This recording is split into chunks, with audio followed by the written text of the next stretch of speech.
we go for episodes and episodes of her not in direction to where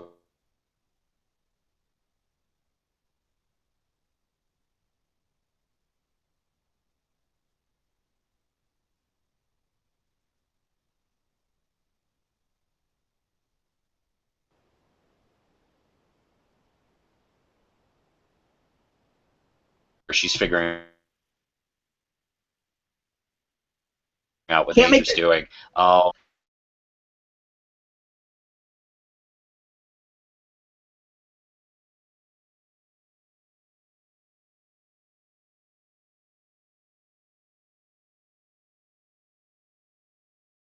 Is it's one of those weird communication issues where I don't know if she's supposed to be a fully realized character that we're supposed to.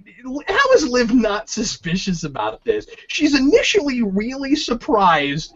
Initially, the roommate is really surprised that she's snooping around on Major on her boyfriend, and then all of a sudden she changes her tune and says, "Sounds to me like he deserves to be punished." And, like, she's not suspicious about that? And, like, she's suddenly engaging in that kind of melodramatic dialogue? Okay.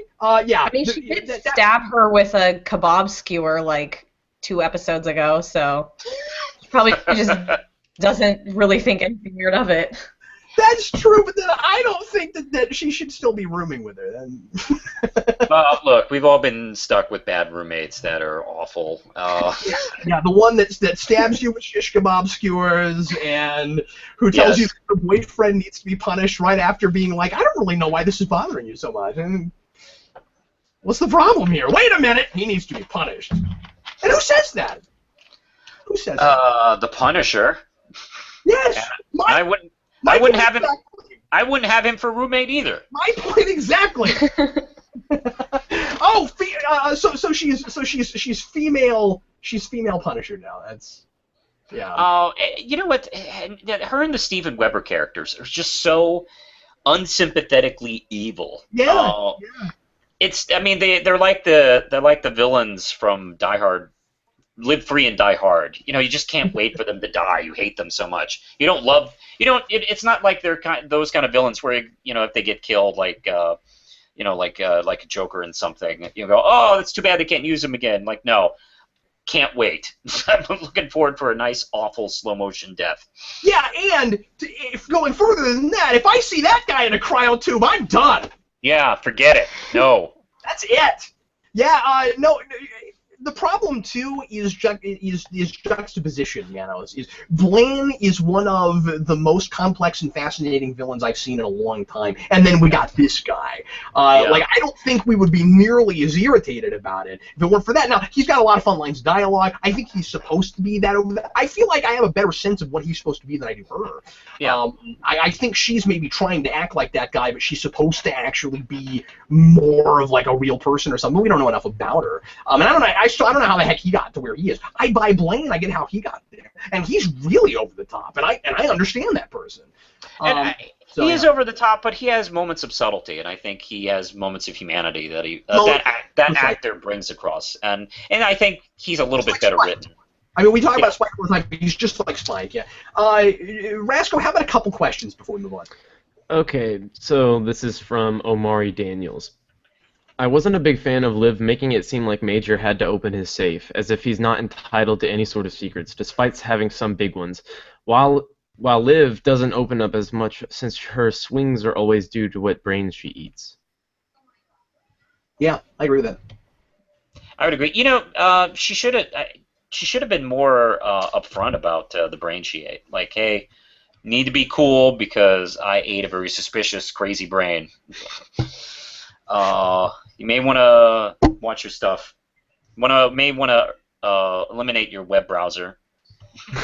Or here's an idea. How about we don't hang out until I'm off this brain? Like, that actually would have been a good idea too. This is the perfect time, and not in an overly dramatic way, to have some relationship space. Right? Like, there should be a list too, where it's like, okay, homicidal maniac brain, maybe we don't hang out that week. You know, like rapist brain, maybe we don't hang out that way.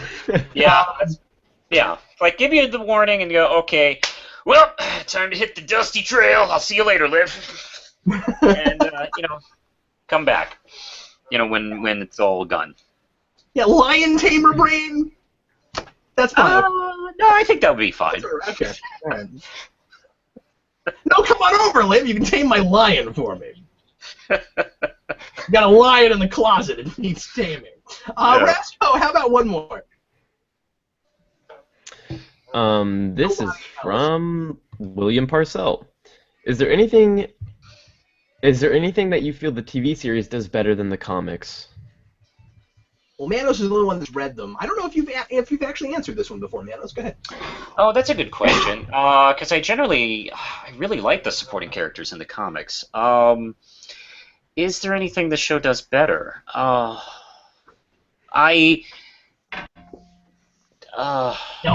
No. I really like the show. I really enjoy the show, but no. The things that the show does that the comic did are kind of equal. And there's. Well, I'll ask you this legitimate question, Manos. Is the is the detective work, the mystery plots in the show, up to par with the comic, or was it as much of a mystery comic? It was a mystery comic, but some of the things that Liv would do wouldn't be murder solving. Sometimes, most of the time she did, but occasionally it would be fulfilling something left by the person she ate. Like there was one story where she had to kind of like settle things with. She ate a brain of this woman who hadn't really settled things with her mother, and she actually, when she ate her brain, she had to settle things with this dead girl's mother, which was a nice story, not a murder mystery. And it would have a variety of things. This one is simply just murder mystery. It's more focused on that concept, which I think, if you want to say that's something, I could select that as my choice. I do like the whole fun murder mystery quality to the show. It reminds me of TV shows I've always watched as a kid. Yeah, it's like Supernatural, more hipper Matlock. It's not hard to be a more hipper Matlock. Yeah, no, that's why I said that. I think that's a pretty low bar. Yeah, no, I know, but I don't know. I liked Matlock when I was a kid. Talk about super dramatic in a courtroom. I used to watch Quincy, which was I never watched that. Quincy was great. It was a Jack Klugman show, and he was a medical examiner, like our heroes in this. Except he was just a human guy, and he would just solve murders and mysteries too. Even though it wasn't his job, and he got in the way all the time, but he was really good at what he did. Yeah, those are always funny. Where it's like, how in the world do you end up getting involved in this many murders when you're not even a police? Things like Murder, She Wrote, and there were a lot of those. I guess that would be important though, because she was like consulting. Yeah, well, and Quincy made sense because he's part of the investigation. The worst, I think, was when was this show in the '80s called Heart to Heart with Robert Wagner, and that's God, they were just rich people that just happened upon murders. They weren't detectives.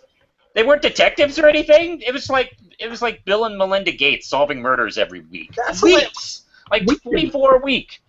We can stop murders because we've got moolah. Yeah, and they weren't like detectives at all. They had no history of that. They just rich guy and his wife just occasionally. Oh, hey, someone killed that person. I wonder what could have happened. See, Manos, that's a show I want to see. The rich couple from Gilligan's Island going around solving murders. Lobby, someone murdered Ginger. Who could it have been? Oh my goodness, that's hilarious. There was another comment that I saw that I wanted to mention, but I'm not seeing it right now. Hold on. Could have been one of these 6 castaways or Wrong Way Feldman. Who did it? Somebody asked me. I'm not finding the comment, so I can't tell you who it was. But somebody asked if we thought that we might see the Max Rager guy at the end of the season kind of turn into a giant rage monster and fight Liv, and I think that's very likely. I think that's very possible. After that scene we that, had this. yeah, he's like, is it going to be like the Abomination thing? Yeah, that's probably going to happen. Especially, and I think we set it up this episode. That's probably what made him think of it.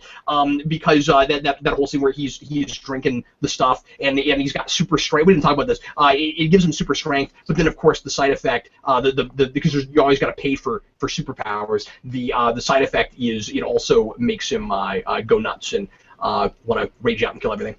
Yeah, which is actually not too different than her issue when she rages out as a zombie. So, yeah, that's. I think that might happen sometime. Oh, you know what else I didn't buy? She's in a cell, and she starts to go full zombie mode, and then somebody walks up and said, "Oh, you're released," and then somebody, "Oh, okay," and then she's not in full zombie mode anymore. And she just walks away. How does that work? How did that snap her out of it? I don't buy that at all.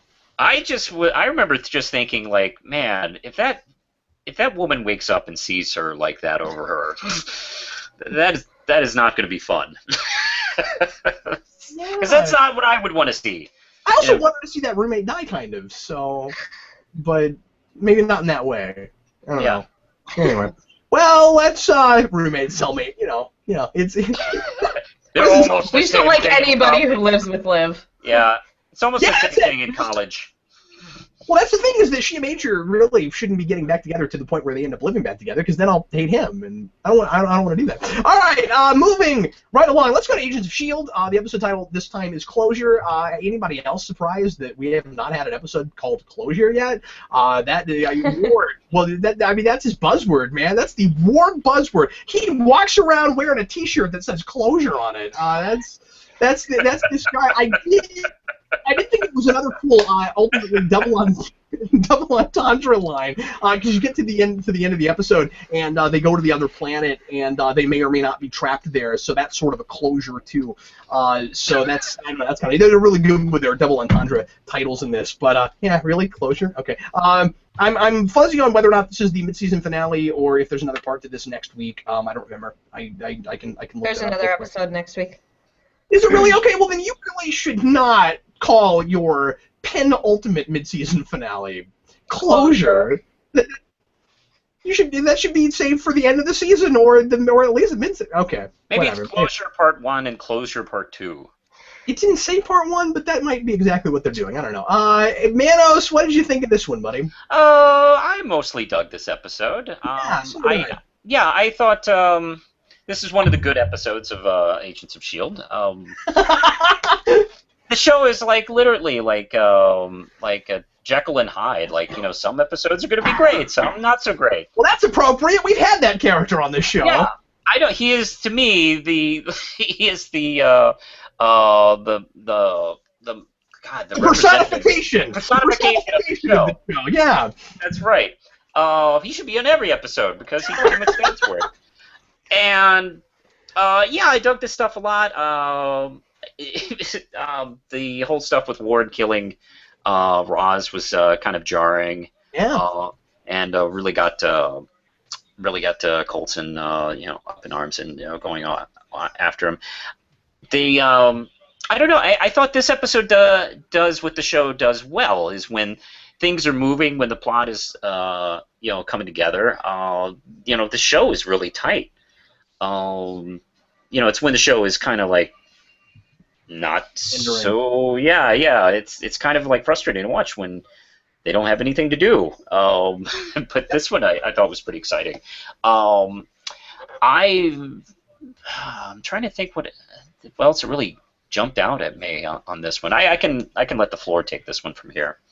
Sure. What do you think, Lo? This is a really Fitzsimmons heavy episode, and I know they're your favorites. So, how do you feel about where we're going with all that, and the kind of reversal of the one you wouldn't expect to say no, just leave Will in there? What did you think of all that? I really liked it. Fitz has been my favorite character since day one, so it's I don't know. I like that he's not just turning into a jerk over the fact that Simmons may or may not be in love with somebody else and they might never get to be together, that he's still a good guy and he's not going to leave somebody on another planet to die if they can try and get him out of there. So I enjoyed it. I hate Ward, though, so it kind of evened out, honestly. Fair. I mean, I thought the stuff with his brother was compelling. That was, that was brother. okay, but it wasn't Ward. No. I'm just saying, like what he brought to the table this episode for other characters, I thought was really good. Exploring this idea of being. Being too emotional and jumping the gun too quickly and making really rash, terrible actions and then trying to justify them. I really liked the character parallels between him and Coulson with that, and that Coulson hating him for that leading to Rosalind's death, and he's turning into that himself. Suddenly, there's a little bit more meat to Coulson, I think, than we had lately. On the other hand, I do feel like we've got this kind of like carbon copy thing going on where everybody seems to kind of act the same in the show if something bad happens to a loved one. Kind of. I mean, like, maybe not as much with May, where we had that scene a couple episodes ago where she looked like she was going to go off the handle and fly off the handle, and then it turned out that that she was actually just testing Bobby in a scene. So maybe she's not as much that way. But then remember that her significant other didn't actually get killed. So I don't know. But it seems like the show is really good at duping me into thinking that these are different people and that they have their kind of worldviews and things.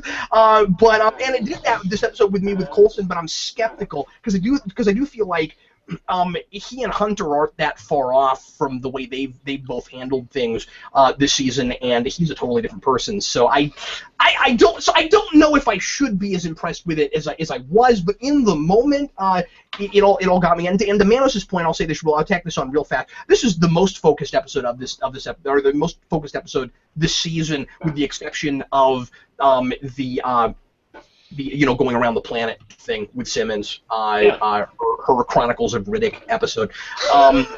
But I did. But yeah, I was definitely captivated this time all the way through, and felt things for people, and that's the biggest compliment I can give it, because I don't always have that. And again, I keep talking about writing around the story. Once again, a couple episodes in a row, he did a really good job of not doing that, and everything felt like this. They really got me with Coulson jumping out of the plane at the end. I thought that was that cool. I really enjoyed that. I did not see where that was going, and he jumps out, and I want to say without a parachute. And I'm not sure, but Hunter has that look, and I thought it was, hey, wait a minute, he didn't bring a parachute, but I'm not sure what it was. But he was grabbing one. I don't know if he put it on though. I think he might have taken it off or put it down and didn't actually wear it. I'm not sure. But he jumps out of the plane and he dives just straight down in the portal. Now, I mean, like, that's ballsy. I don't know that I know anybody that would be sure enough that they could land that. Especially with people standing around it, they would take him out if they saw him. But he's that desperate. It was. Well, he's that angry too. I mean, he wants Ward. Yeah. I just watched this show and I want to kill Ward that bad. So why not? Yeah, who needs to? Actually, to be honest, if he brought the parachute, I mean, it really wouldn't have helped or anything like that. That's true. Yeah, because he had to aim that, and if he was like, if he got, because he was moving real fast, and they did a great job of showing the momentum of that. Right, the velocity, and if he started getting close, he was like, "Oh crap, I didn't aim it." You pull a parachute, you're still dead. It's you're gonna get close to it. Oh, it would have been horrible if he'd missed by 5 feet and then the exploded. That would be the that would be the how it should have ended episode of this. Oh. Like, if those guys tackled this and drew that into a cartoon, it'd be like, splat, and then the show's over. That's it. And the parachute.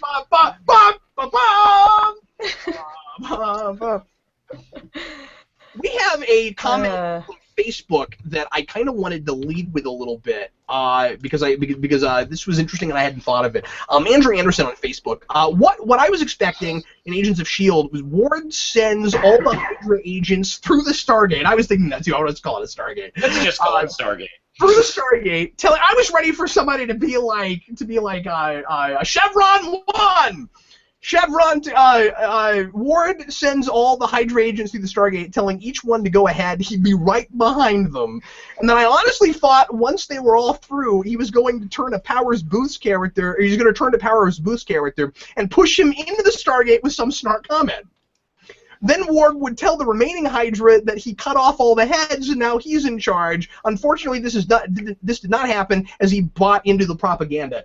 I don't know, would that have made more sense? Because I think he might be onto something. Well, I totally thought that was going to happen too, and actually, in reverse, I'm kind of glad he didn't do that because I'm sick of him doing crap like that. As if the show like trying to convince us he's the best of all these guys. He's just a bitter little, and I don't know. I'm glad it didn't go that way. I don't know if I would have bought that he had this like big master plan all along, because there were a couple moments in this episode where things don't go his way, and he does what he always does, and I like this consistency where things don't go his way, and he becomes a loose cannon, and he breaks promises. I really like that he actually physically attacks Simmons, because he says earlier, I'm not going to hurt you, and then he can always justify breaking any promise. He justifies everything he does, really no matter what he does. It's amazing. I thought it was wonderful that we actually, well, that's not the right word, but I thought it was really good storytelling that he turns around and does horrible things to her that we don't see on camera. Can I ask a question? Did anybody else forget about Thomas's existence? Am I the only one? Like nope. When they grabbed him, it was like, who's this guy? Oh, the kid, like the brother. The brother, like... Yeah, I forgot about him, too. Well, I'm murky on all of the Ward backstory stuff. I've not been invested enough in that, and so I kept the whole episode having to kind of, like, restructure that in my mind. Oh, yeah, the kid in the well, that's stuff. Yeah, Thomas shows up, it's like, oh, hey, what a shock. It's another generic white guy. I mean, I liked all the first season stuff that we revisited. Also, there's a part of me that wants to look up that actor because he looks just like Ward. I doubt that they're actually related, but whoever they cast for that, they look like brothers to me. There's a family resemblance. Yeah. I think he was. I mean, I think we've seen him before, but I just forgot about him. Yeah, I forgot about him. Anyway, I am going to make a prediction. Manos predicts that. Ward's going to get left on that planet alive. Yeah, it's a safe bet. Yeah. Will somebody else be with him? I don't know. Will they run into Jay Davidson? I don't know. Oh, speaking of this not being related at all to what you're talking about, there's a bit. I just noticed this note, and I guess I'll say it here because I don't know where else I'd say this. This is a really minor thing. Maybe he's talking about something else, and this means a couple of different things. And so if I'm ignorant, tell me. That's totally cool. But Ward mentions at some point that somebody has a Furiosa vibe. At what point did Ward take the time to watch Mad Max Fury Road? Everybody took time to watch Mad Max Fury Road. It is that important. He clearly went to the theater and saw Fury Road. No, he's so evil he downloaded it. That's great. Oh boy, that's pretty funny. Hey, how come telekinetics are so often not more ambitious than just being henchmen? Like, if you had the power to move anything with your mind and you're just working for some guy with Hydra, really? You got a good chance at taking over the whole planet, dude. Yeah, that's true. Well, Iron Chef doesn't seem to have a lot of things going on, so, maybe it's like, hey, it's a good paycheck. I don't know what else to do with these things. Well, you're a regular Cisco Ramon. I like the way that you name... Well, that guy is the Iron Chef. Oh, okay, all right. Well, but now I want him to be called. I want that to be the Iron Telekinetic Chef. Well, that would be a great name. But no, that literally is the guy from the American version of Iron Chef. He also played the Crow in the Crow TV series. Oh, really? I'm gonna have to finally review that at some point. I know it's supposed to be awful, but it is. But it happened. He did it. So to you guys' point earlier about not liking Ward, I feel like at this point we sort of aren't supposed to. Now, Now the difficult part is do we dislike him in the way that like they want us to dislike him, where he's still a compelling villain. Thomas totally, and yeah. It's not that I don't. It's not that I don't like him because he's like a jerk. Like, I get that he's supposed to be that way, but I don't know. I feel his character is just so like he has like no reason to be doing anything that he's doing half the time, and I just am like, why are I don't know. I can't explain it. He's just not written well, in my opinion. I don't know. I agree, because he even spouted out that tired cliche, like, you and I aren't so different. Yeah. The reason I brought this up is because Thomas said something that speaks to what exactly what you guys are saying when he says just because you grow up in a family of monsters doesn't mean that you have to become one, and that's smart and that's true. But then at the same time, does that sort of deflate his character? I don't know. I don't know. We're clearly but then we might be saying something interesting with this idea that at this point it is just a choice. Like Manos, I think the point at this point is that he doesn't really have any reason to be doing what he's doing, and he's been on this point of no return for so long that he's just decided this is who he is now, but still trying to justify it and make people think that he's not really that. So he is just a monster now, and we had a season last season kind of about monsters, so we might be kind of trying to do something with that. I don't know. I'm just so sick of his like poor me speeches and like, hey, everyone's just as bad speeches. Like, God, just shut up. It's just, I'm just so over his little like pity party speeches. I guess I'm just impressed that they made an episode that was this good with him at the center of it, when I still feel like they pretty much just kept him around because he was a main character in the first season, and they don't want to get rid of him because they like that actor. And the fact that that's probably their prime motivation for keeping him around, and I like this episode, that's impressive to me. I like this episode too, and with everything I say about Ward, I do like the way he was used in this storyline. Yeah. Sure, and all the character parallels, and I don't think you can complain about the guy's acting jobs. Yeah, no. I mean, he's a good actor. He's doing what he can with what he's given. But yeah, I mean, Ward isn't Ward is not Kilgrave. Ward is not Loki. As far as like the way he's been handled over three, 4 seasons, he's tiresome. He's irritating, but when used well, because he is. When used well, he can really mess things up for everybody. Because good I really or like bad. the dynamic with him and Garrett a lot. I think he has become tiresome. I don't think he started out that way. Like I think. Oh no! When he turned as a villain. Oh, yeah, you and I were doing. Sorry. Yeah. That's okay. Sorry. Yeah, when you and I were just doing these discussions by ourselves. Yeah, when he turned, we definitely loved that. And then I think somewhere down the road, like, he doesn't really have anything to be much evil about. It's hard for me not to imagine there being an episode somewhere that finally writes him off in a definitive way that should have happened already. Yeah. We'll see. I predict, like, with this storyline, he'll be taking a break from the show a little while. Yeah. Yeah, I like your prediction a lot. I didn't think of that. I think you definitely might be onto something. I guess we could trap Coulson there for a while, too. I guess that's possible. That might be. That's also what I was thinking. Like maybe since this is a winter finale. What if they just never find him? What if he got clunked in the head and he stays that way the whole episode? And they never find him. Oh yeah, that's right. He got hit in the head. Now he's got to get a robot head. And Hey, Rasco, any questions or comments for Agents of S.H.I.E.L.D.? Yes, indeed. So this is from Crazy Steve. Crazy Steve. Hey, Crazy Steve. He's got prices. He's got cars and crazy prices. They're insane. Sorry, go ahead. I do kind of want to see Ward meet Simmons' spaceman friend, because he seems to be everything Ward wants to be. He's the hero, the guy everyone likes, and will always do the right thing. Oh boy, that's a really good point. If only he was also obsessed with Sky, but then I don't want to keep revisiting that. So, that's... Oh, sorry, someone's calling me. Eric! Hold on, I'm going to answer this. You guys give me a second. This is Eric Holden. Oh, tell Eric hi. Yeah. Manos. Everybody give me just a second. Hey, Eric, can you hear me? Hey, man. Hey, how you doing? Hey, I'm currently doing Primetime Crisis Live, and everyone can hear you. Oh, cool. So I forgot that I was stationed on Sunday. say hi to the people, Eric. Hi to the people, Eric. See, Eric never gets to be on the show, and he hasn't been on the channel for a really long time, so I felt the need to stop everything and answer the call. Hey, Eric, you're not going to text us photos of your lingerie, are you? I'm sorry for interrupting. No, No, not at all. That's okay. I can try to call you back later if you'll be up. Yeah, sure.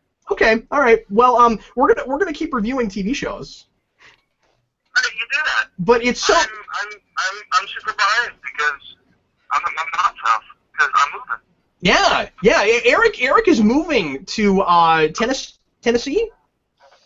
Tennessee, yeah. Eric's going to be like 8.5 hours away from me. As soon as he gets moved, I'm driving to see Eric. Eric and I have never seen each other in person. I'm going to drive to see Eric, and we're going to hang out. And we're going to film some of our hanging out. Oh, wow. Exciting. And he and Roscoe are going to share an apartment together in a new wacky sitcom. Yeah, he's actually moving. We're living together. It's a new sitcom. Yeah. Yeah, that should totally happen, you know. But I will miss being able to always just hold Eric in the palm of my hand, as I am doing this very moment. Sometimes. We might be on the same time zone after I move too, which will be strange. Oh yeah, being in the same time zone, that would be weird. And you know we'll screw that up like the first 3 or 4 times we do videos. Absolutely. We will ruin that. Eric, I haven't talked to you in forever. I miss you. That's why I called. Well, thank you, Eric. I will call you back as soon as we're finished reviewing TV shows. Cool. All right. Everybody says bye, Eric. Bye, Eric. Bye. Bye, Eric. But bye. I'll call you later, buddy. Bye. Oh well, that was fun. That was it. Wow, I dropped out at a really interesting time. I come back Right? and there's like a phone call. Eric Holden. Yeah, that is the closest to being on Primetime Crisis Eric has ever gotten. That counts. That I qualifies. hope he did not mind my doing that, but I thought that would be a lot of fun. It's like when you go to Q&As at conventions and you'll have a celebrity that'll call another celebrity on their phone and then they'll be like, "Hey, say something to everybody." It's the poor man's version of. It's a good thing he didn't like come to you to like help him out with like hiding a dead body after like a murder or something. This is Eric, after all. So guys, we are already over 2 hours. We will rush through the next 2 pretty quickly. Do we have maybe one other comment, Rasco, about Agents of S.H.I.E.L.D.? Then we should move on to Supergirl.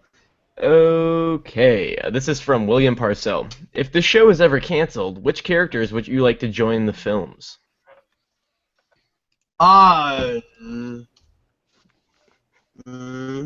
Koenig. Yes. Who's that? Who's that? You don't know who Koenig is? He's That's Patton Oswalt. Oh, okay. All right. Yeah, he's died like 3 times, Manos. Okay. They're all apparently brothers. We always thought they were life model decoys. They've never done anything with that. He's just got an insane, inexhaustible number of brothers, apparently. I'd be, God, I'd still rather see Patton Oswalt play Dr. Octopus than that character. That's funny. But I would, of course, love to see Coulson back in the Marvel movies and Agent May. Yeah. I think May is the one that would fit the best there, and interesting things could be done with it. I imagine May being in one movie and me going, finally, I see why I'm supposed to like this person. I need to see like May and Black Widow, like just I don't know, hang out in the scene. I don't even care what they do. Yeah. That would be awesome. Can see that. All right, well, guys, let's go ahead and move on to Supergirl. The episode in question for this week is Red Face. We didn't talk about the previous episode. I want to mention real quick, I don't know if you guys got a chance to watch it, that I really, really hated watching the last 2 episodes before this one out of order. Boy, I wish we hadn't done that. I understand why why the other one didn't air that week. Having seen it, I don't know that it was enough of a real terrorist plot that it would have been really that big of a deal if you'd shown it that week.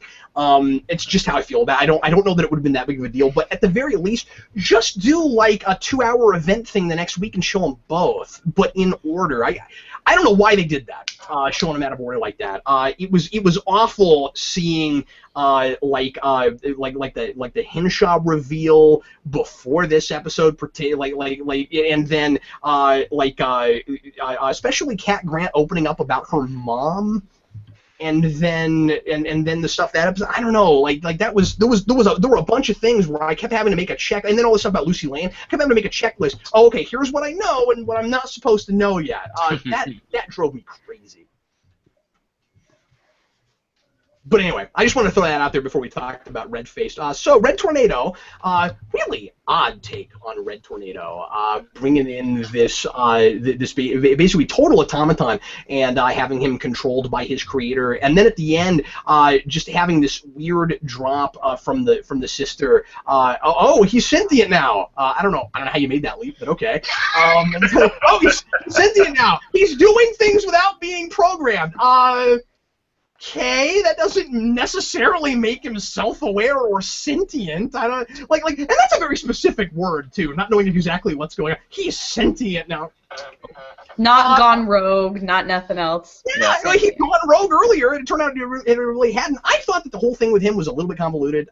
Maybe I need to watch it again. I was a little bit confused about the sequence of events. You've got. Do we know? What's that? Do we know why that guy was going rogue from the military? Like, did I completely miss something, or is he not a character? Like, we've never seen him before, right? No, the guy who made. They acted like it was.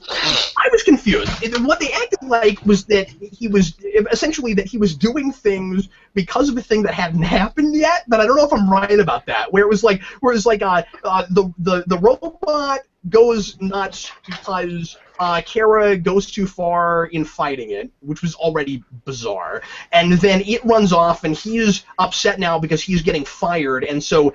He's been controlling it all the time, or now he's gonna. But I thought that his motivation was simply getting fired, but maybe it wasn't. Maybe there was more to it than that, and I missed it. Anyway, I was confused about all that.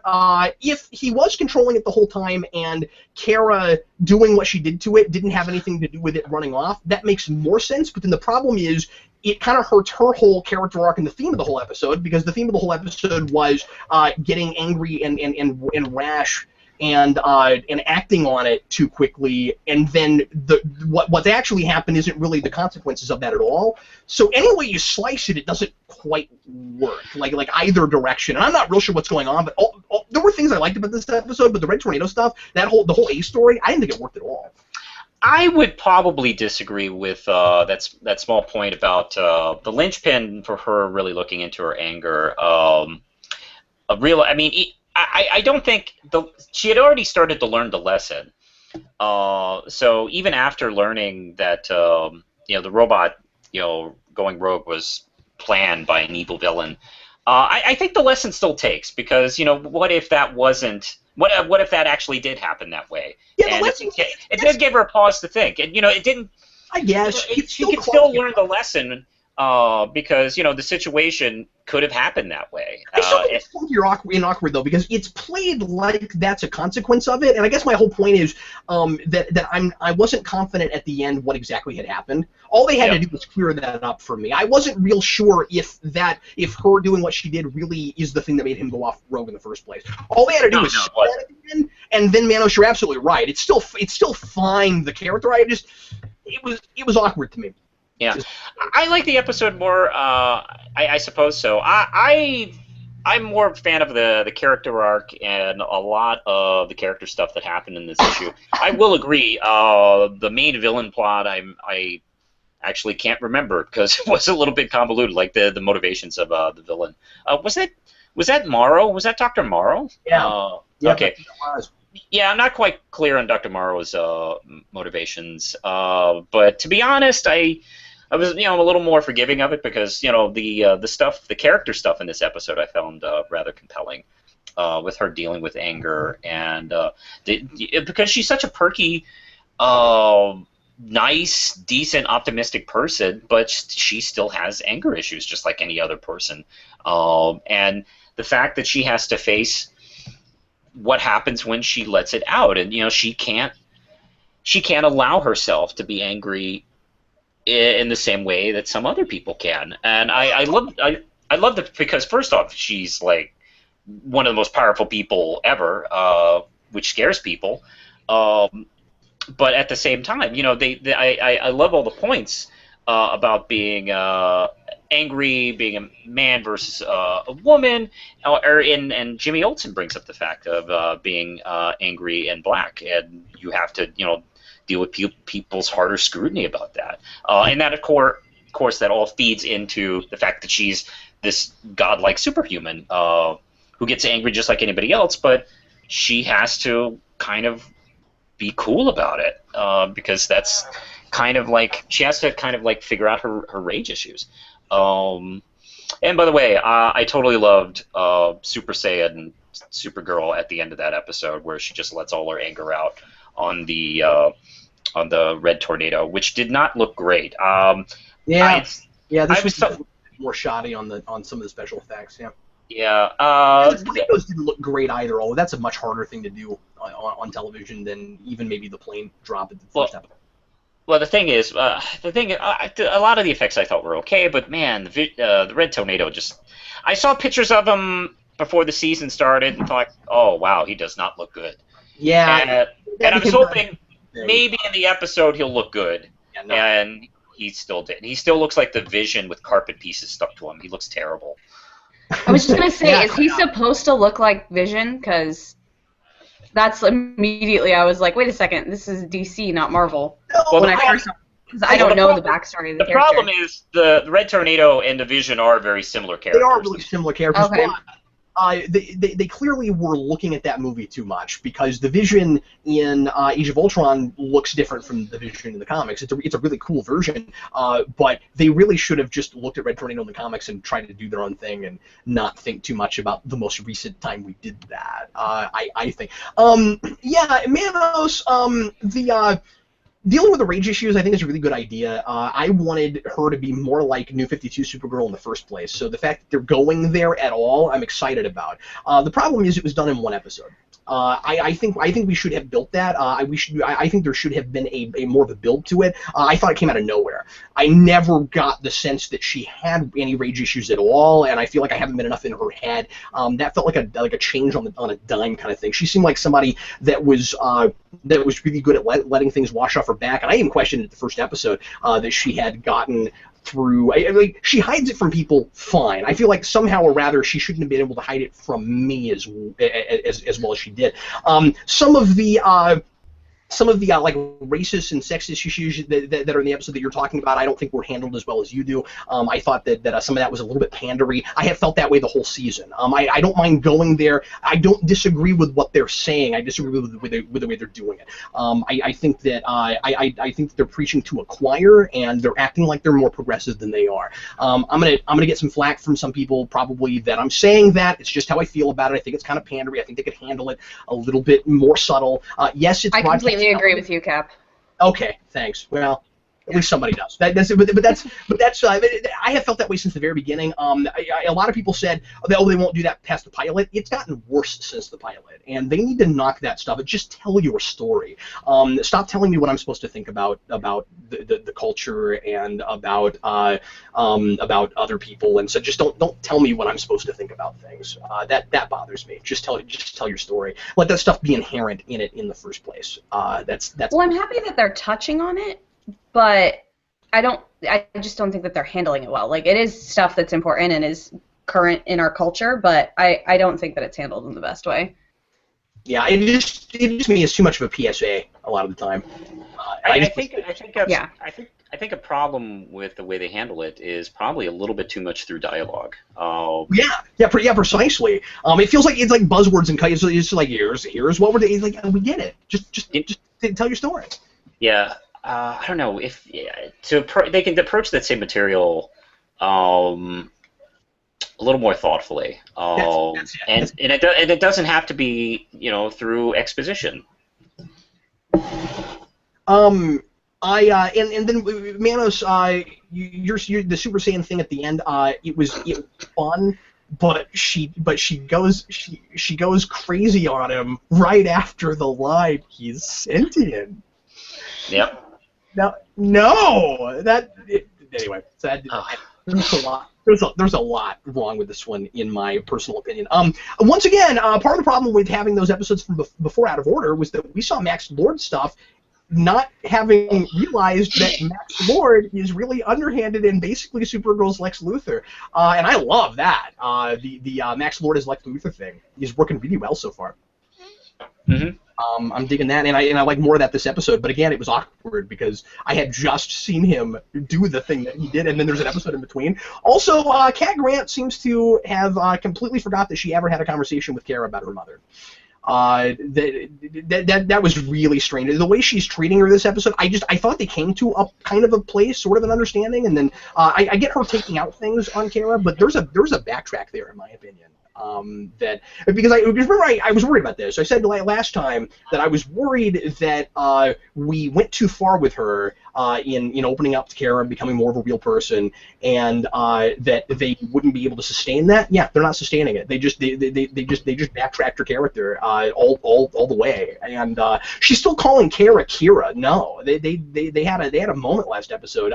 She's basically already come out and said, I have respect for you. They should have a totally different kind of relationship at this point, or at least you should be able to see it in her eyes, even if she's still treating her like that. I didn't like any of that at all.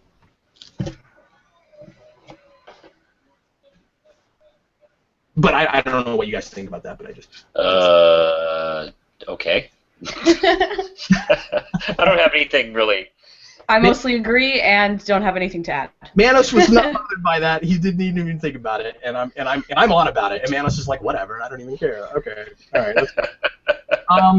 The Hank Henshaw eye glowing thing is getting ridiculous. It was already stupid, and now it has gone to Insaneville. Stop doing it. We get it. Like, quit doing that. It is a little. It is. So he scrolled over and be like, "Let's go. You need some red eye? What's going on?" I usually notice when people's eyes glow red, so. Yeah, it's like every episode we need a moment to remind the audience that he's evil. And I mean, red eyes is a good way to show somebody they're evil. I gotta hand it to him on that. But I think they might be overdoing it a little bit. I'm still waiting for the reveal that he's actually Mystique, Manos. I love the casting of Sam Lane. So excited about that. That is the Secret Service guy from 24. He's always a military guy or a police guy in anything I've ever seen him in. He's an actor I like a lot, and he's going to elevate this material a little bit, I think. I loved him, and the only thing I wish is that they'd saved that actor for the Sam Lane in the movies. But I do really like that choice, and that's really cool. He was an X-Men First Class, and I've been waiting to see him in more superhero stuff. And thought that was, and didn't think we'd get Sam Lane in the show. I'm stoked about that. I know. I mean, yeah, he was really effective, actually. I mean, I could see in his scenes, like, wow, this guy's kind of a jerk. I see why Lois and him have so many problems. He was very, very, very effective. I don't know if we'll see him more in the series. I hope we will. I sure got the sense we might, and there's some sort of typical relationship stuff that that character is bringing to the table. But I did like his scene with Jimmy a lot, and I really like the character thing we're doing with Jimmy Olsen, where his prevailing thing is he's too much in the shadow of superheroes, and what does he bring himself? And he is so sure of himself all the time, and then you're getting these flashes of younger Jimmy insecurity coming in, and he's having to kind of fight that and say, no, I really am my own person. I just help out these superheroes because I don't have superpowers. So what am I supposed to do? And I am, can he be considered special or not? I have loved nearly everything we've done with Jimmy Olsen. The Lucy Lane stuff I could do without, but I'm loving that character just in general a lot, and I like that actor a lot. So anyway, so there's stuff to like, and just overall. Hey, Rasco, how about some questions and comments about this one? Okay, this is from Rin. So, this week's Supergirl was too simplistic and contradictory. Hank tells Supergirl that people fear her cousin because of what he might do if he lost his temper, yet Kara later just says that she doesn't have to manage her... Later just says that he doesn't have to manage his anger simply because he's a man.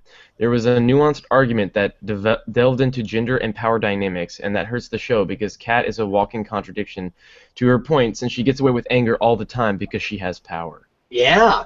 Yes. I could not have articulated that better. Yeah. That better articulates the point I made earlier. Thank you for that. Okay. So this is from AMC Comics.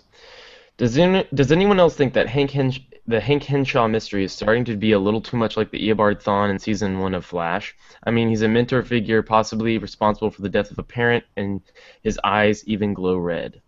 Excellent point. And we should have expected to see some borrowing from same stories, because these guys are just stretched too thin. We've got the same showrunners here that we've got with Flash and Arrow, or at least the same executive producers. I don't know how much they're really there, but yeah, that's fair. Mm-hmm. One more. This is from Soundwave71. Do you think Red Tornado will eventually get his own spin-off show once they completely flesh out his character? I expect to see him back again. I think that if they were to do anything with him character-wise, make him a person, they're gonna have to change that outfit. He's gonna. Because I heard things about that outfit weeks before this episode aired. Everybody was just freaking out about how silly it looked, and I never looked at it. And then it came in the episode, and I went, okay, guys, I can kind of see what. Honestly, I'm gonna go this far, Manos. I watched that, and I thought he looks like something out of Superboy, out of the show. It looks really bad. I mean, I actually was surprised how bad it looks. Because otherwise, this is a great-looking show. I know. Well, and I think it's more jarring because the show usually looks so good. Yeah. I mean, he should be fighting the Power Rangers in that suit. Yeah, exactly.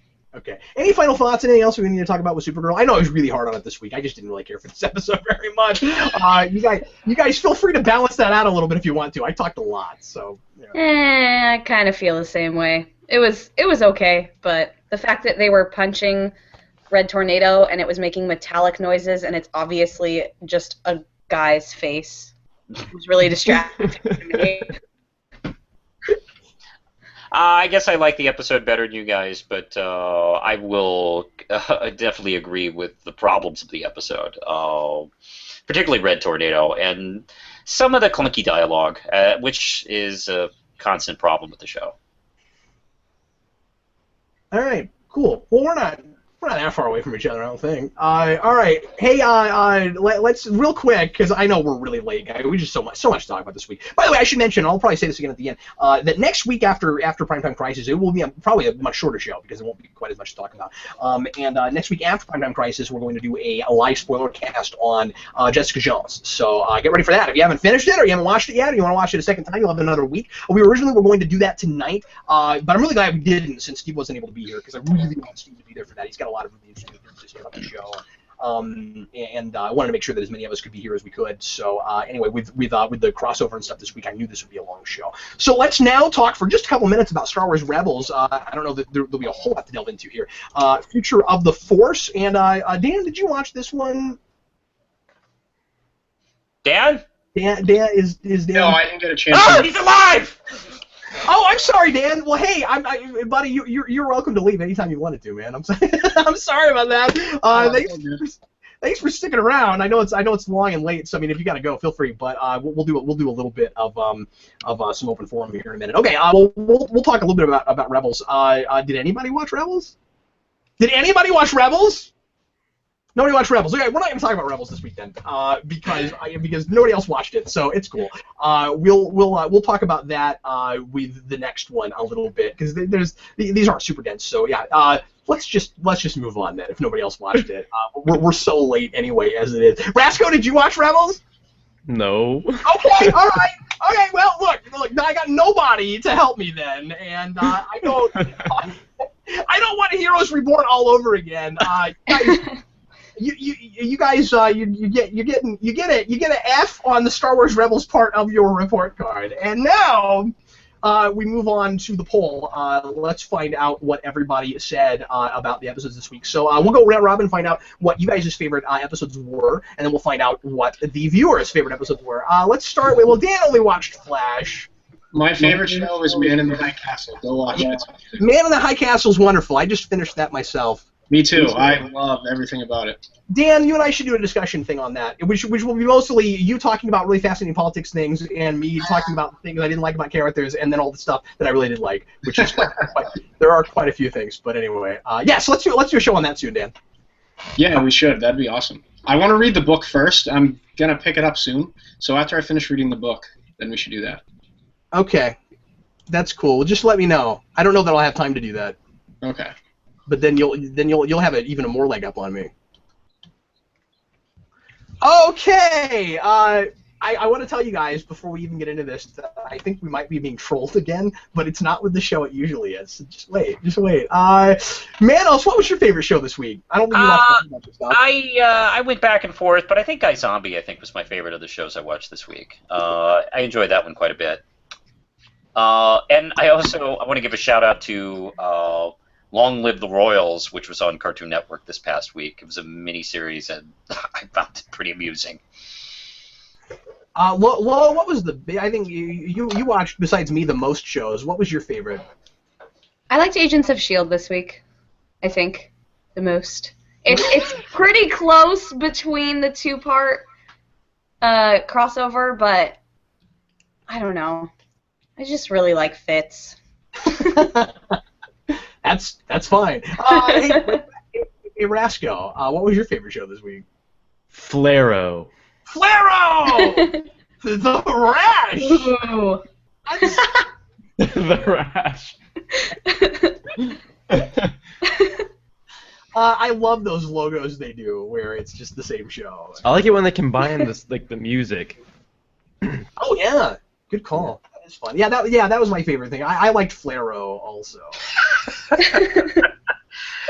Those tabloids putting them together, calling them Flaro. yeah, exactly. Who would you like to see get together? Flaro. Flash and Arrow. Flaro. That's my favorite ship. Okay, so the crossover got 8% of the vote this week. Whoa. And I kind of expected it to win, which means which is why I'm saying I think we might be being trolled a little bit again. But look, people are entitled to their opinion. If this is what you really thought, that's totally cool. But I questioned it. I'm not real sure. Let's see, Agents of S.H.I.E.L.D. got 5% of the vote. Rebels, which we didn't talk about, got 2% of the vote. iZombie got 4%. Supergirl got 36%. And if people really meant that, then I'm going to get some hate mail later, but that's okay. And Gotham got the most, got the highest percentage this week with 45% of the vote. And I find that hard to believe, but that's amusing. And if that's what you thought, that's totally fine. I just thought it was hilarious. Anyway, so that's how the poll worked out, and now let's do just 5 or 10 minutes of open discussion. I know it's late. Like I said, anybody in the panel that needs to go, feel free.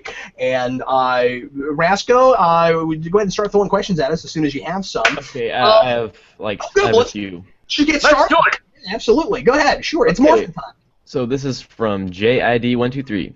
Hey guys, Star Wars The Force Awakens is less than 2 weeks away. That being said, what are you most worried about going into this film, apart from the cliche answer of, it will suck? I'm worried about the crowd noise overpowering the movie. Because I'm going to see it opening night, and I have a feeling that it's going to be very difficult to actually understand the play. In fact, I'm not going to. I'm going to try. I might do a how we're feeling right after. I don't want to even talk about the movie until I've seen it twice, because I expect applause after anything that you're remotely familiar with. And it being J.J. Abrams and some of the original cast of Star Wars and stuff, you know that every 2 seconds there's going to be something to applaud about. This happened with Star Trek 09. I went to an early showing, earlier the opening night of Star Trek 09, and just every time there was anything that you've ever heard of in Star Trek, he's dead ship, yay! And I'm sad. This will be worse because Star Wars is more popular. So yes, that's what I'm worried about. What about you guys? Not being able to see it opening weekend or something. I think that's my only real concern. I don't know. I'm pretty enthusiastic and optimistic about this. Yeah. We were fooled once before, but I trust it. I trust history has taught the creators this lesson. So I assume it's going to be fun. How about you, Lo? I'm kind of in the same boat. I'm maybe just naively optimistic about everything, but I'm a big fan of J.J. Abrams, and I trust that he's going to do right by this, so we'll see. Dan, what I are you literally worried can't about? wait. I'm so excited about this movie And if it's bad, I'm going to be very sad. But the thing I'm worried about the most is like keeping it together in the movie theater if it's as good as it looks like it's going to be. Dan's gonna take off his shirt. Every once in a while, Oh, so Gabe and I just look at each other and we're like, there's a new Star Wars movie in less than a month. Or like, there's a new Star Wars movie in only 3 weeks. Like, I can't, It's so exciting, isn't it? I can't handle it. I'm so excited. oh, you know what? I guess Yeah. I guess I do have a minor concern. I found out this Thanksgiving that my grandniece is starting to get into Star Wars stuff, and I asked her mom if hey, are you gonna take her to go see it? And she goes, I don't like Star Wars. My niece is very ungeeky, and but she might be interested. So, like, can Lindsay and I take her to go see the movie? And yeah, I think that might actually happen. It's just, I guess now I'm suddenly thinking like a parent, because I'm like, do you think a 7-year-old would be cool? Maybe should I like show her the other films, or should I just take her in cold and have her just enjoy the film as it is, and then tell her like, hey, there's 6 more of these, and 3 of them are great. I would recommend at least showing her the original, if not the entire original trilogy, because this is obviously not meant to be a thing to totally stand on its own.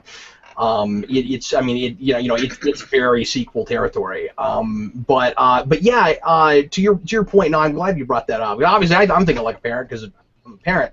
And I bought Jason a ticket when I bought my early tickets a month ago. And if this ends up being great, every parent owes it to their kids to take them to the new Star Wars movie, because I always sort of wished that I had been about 10, 15 years younger and had gotten to see the original Star Wars when it first came out, and I had a chance at my generation Star Wars and I didn't like them.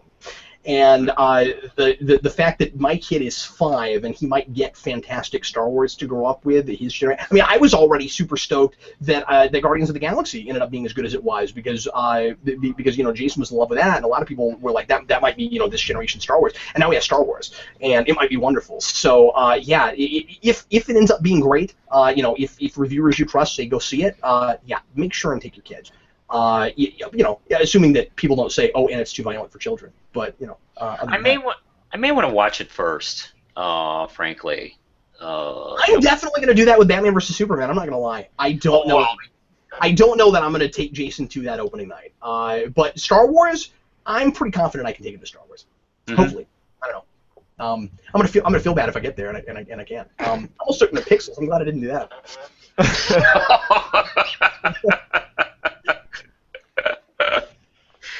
I thought this Human Centipede movie would be okay. Oh, come on! It wasn't like that! All right. Rasco, give us a couple more questions before we bid everyone farewell. This is from William Parcell. Do you think that the Civil War film has already done a better job at making both sides sympathetic? Oh, I don't know. I've not seen it yet. I think... Well, the reason I say that is I think the movies before it have. Yeah, I mean, I think that's just, obviously you're going to have somewhat more of an attachment to Captain America and Tony Stark because we've seen them in so many other films before, whereas this is the second Henry Cavill Superman and the first Ben Affleck Batman. Oh, does this person mean in comparison to that? Yeah, First I think that's what they're implying. I don't want to compare them yet, guys. And I know a lot of people are going to want to do this. There's a lot of people that are like on a DC camp, on a Marvel camp. I'm not like that, man. I just want the movies to be good. I try to take everything case by case. It's so funny because I'll say this real quick. I think all of us here on this show and other shows that we do get dogged on both sides, where we'll say something about a thing that people really love, and I have been called too much of a Marvel fanboy and too much of a DC fanboy, both on both sides. Guys, I'm just trying to take things as much case by case as humanly possible.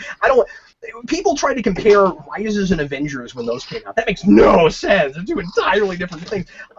It was just that there were two really big movies that were both superhero things the same year, and people feel like they have to pick a side. These are not sports teams. We don't have to do this. We can like it if you like it, and don't like it if you don't like it. It's totally cool. I think they will be very interesting things to analyze in comparison, because they're both two superheroes with opposing ideologies fighting each other. I think it's really cool that we've got two coming out real close to each other that will will be comparable in that way. And if one is wonderful and one is not great, that will certainly affect our our opinions of them, and we will definitely find ourselves comparing them. But let's not do it yet. Let's not do that yet. Yeah, I'm not calling you out, but let's not do that yet. This is how I feel about it. I 100% agree with Logan. Don't hate, celebrate. Unless you see it as sucks, and then feel free to hate it. That's cool. Yeah. Have an opinion. Just don't feel like you have to make up your opinion before you've seen it. Yeah, and that's just an internet thing. That's such an internet thing. No matter what, if there are two things that are somewhat comparable in any way, shape, or form, people feel the need to pick a side no matter what. And it's... Yeah, I'm not calling this guy out. I totally understand why you asked that question. I mean, it's fair to ask that about advertising. Is one of these sets of trailers making you more excited about seeing this than the other ones, or making you more interested in the premise than the other? That's totally cool. I am stoked about both, so that is my answer to that. And yeah, I mean, if I have to pick one that I'm more excited about, I'd have to go with Civil War just because I like Marvel more and I like those characters a little bit more. But both of them look cool. I mean, I'm really excited to see what Ben Affleck does with Batman and what Gal Gadot does with Wonder Woman. Like, seeing those two characters portrayed on screen with Superman is such a cool thing that we've never seen before. Yeah. It'll be like the Avengers moment for DC fans potentially if they do it well in that movie where they have the spin shot of all of them standing around. Yeah, well, I mean, that shot from the third trailer of the three of them standing their ground together is it's really exciting. It's all I've wanted to see all my entire life in live action. Exactly right. Yeah, Manos, you're kind of getting your Trinity film. I mean, like, that's... Yeah. I don't know. That's exciting. And then you get a Wonder Woman movie right after that. I don't think this is a bad way to introduce her. I think it's a smart way to introduce her because everybody's going to go see the Batman Superman movie, and a lot of people don't know what their opinion is on Wonder Woman because they've never read or watched good Wonder Woman. This is a chance to finally. I'm hoping that DC does this right and Wonder Woman becomes the new Iron Man. In that's a character that always deserved to be an A-list character and became one. And Wonder Woman should be known as iconic as Batman and Superman. We've got a shot at that now. Yeah, or at least in some respects, like Captain America or Thor in the Marvel movies, because a lot of people really didn't. A lot of people weren't even sure if they could work in live action, and they worked very well. I occasionally talk to people who like their favorite film is Thor out of the Marvel series, and my brother-in-law is like that, and I just never thought I wouldn't have guessed his favorite would be Thor, but that's how it goes.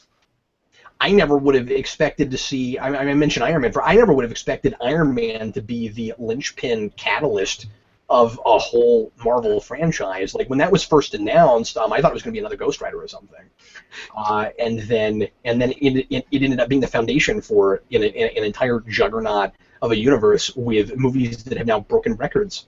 Yeah, never could have called that. There's not an analyst alive that could have called that. Yeah, and it's reverse engineered the fandom. I mean, Iron Man in the comics is bigger than he's ever been. He's Wolverine level famous. In comics right now. Just I remember in the 90s when Marvel was totally cool with throwing that character away for a while. So, I mean, it's amazing. And in the 90s, to be fair, they did that with most of the popular Marvel characters. Like, Thor was dead for 15 years. They did. But Iron Man specifically. Yeah. We act now like it's really it's really stupid and unusual that Marvel is replacing so many of their other characters and doing Vandals. No, we've been doing that forever. We're doing too many of them at once right now. That's a problem. But yeah, Manos is absolutely right. I forgot about the whole Thor is dead for so long, and then there was I want to say there was somebody that tried to take over or something. I forget what it was, but. Yeah, there was another character, and then Iron Man wasn't Tony a teenager for a while in the comics after they killed him the first time or something? Oh, geez, yeah, he had gone evil and crazy and killed, but then replaced by his younger self, and I don't even know how that was resolved, but it was just awful, and no one cares how it was resolved. Just let's forget about it. Except for Eric, he's the one person that cares. Yeah, and then of course there was Eric Thunderstrike. Whatever his name. Yeah, that's the name. Yeah, that's what I was trying to remember. Yeah. Oh my God. It sounds like a beer you would get at a bowling alley. That's perfect. Oh my God! There are days where I wish that I could just take Manos's brain. I wish I could pull a Red Skull, just take Manos's brain, put it in mine, and then I would say things, and then more people will laugh. And Rasco, how about one more question? This is from Crazy Steve. Crazy Steve, can I have a card, Crazy Steve? Have you heard of Samurai Jack coming back in 2016, and would you be interested in having it on Crisis Live? I don't know if we'll do it on Crisis necessarily, but that's exciting. Is Carson, we're just going to bring back everything. We're getting Powerpuff Girls, we're getting Samurai Jack. Oh, please, dear God, do it in the same animation style. I'm not real happy that we've changed the character models for Powerpuff Girls. They look better than that TV movie that I thought was awful. But why do we have to change that? Just do more Powerpuff Girls. And I feel the same way about Samurai Jack. Yeah. Didn't I hear that the Samurai Jack show was going to be on Adult Swim? Yeah. This time around? Yeah. Oh. Okay. Is it going to be a goofy thing, or is it like goofy adult comedy, or is it just going to be really bloody? Oh. I don't know. To be honest, all I've heard is it's going to be on Adult Swim. So If it's on Adult Swim, Manos, they could just go full Ronin with it. I mean, like they're kind of there's some Frank Miller stuff in it already. They could just go full Ronin with it. yeah, I mean, it was partly influenced by Ronin, so I would not be surprised. Yeah, that's exciting though. I mean, Adult Swim makes me wonder if it's going to be good, but that's potentially exciting. Yeah. Maybe it might be good. Manos, let's do the reverse of that. Let's bring back Aqua Teen Hunger Force, but make it like a kitty 5-year-old show. That would be hilarious. It would actually probably be good.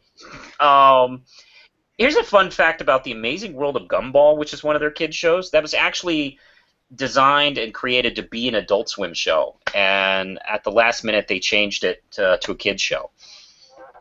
Is it? Do you think it's maybe better that way, or I've never watched it? I think it is better that way. I think it's very funny. And the show actually has gotten funnier as the show's gotten older. Like the first season is just okay jokes, and it got a lot in the second, third, fourth seasons. It's gotten like a lot smarter about its sight gags and dialogue and such like that. Well, as I said, we're way over time, and apparently I have to go have a conversation with Eric. Everybody, thanks always for watching Primetime Crisis Live. I sure hope you had a good time with us. And next week, we're going to, as I said, do a spoiler cast on Jessica Jones, which I'm just stoked about. I'm rewatching it right now, and giddy about talking about it with you guys. So that will be lots of fun. We will make Crisis as short as we can. Probably not any open forum or not much. And then right after that, a spoiler cast for Jessica Jones. So come back with us for that. Lots more exciting Geekvolution content coming for you this week. I'm going to try to get the Empire Strikes Back rewind out by Friday. No promises, but it should be next week sometime. This is a weird thing to review. I don't know what I'm going to say about this that's never been said before, but it was but the old Geeks United Club, it was a thing that was requested, and I promised that I would review anything. So I did not promise a good review, but I did promise a review. So I will be doing that this week, and lots more exciting content coming for you this week. Thanks for watching. I'm Captain Logan, and for the Crisis team, it's Dan Torrey. Thanks for watching, everybody. I hope you enjoyed it. TheRealManos! Good night, everybody. The most curious of the lows. Bye, guys. Thanks for watching. And our chat moderator, we so appreciate him, Jackson Rasco. Precious.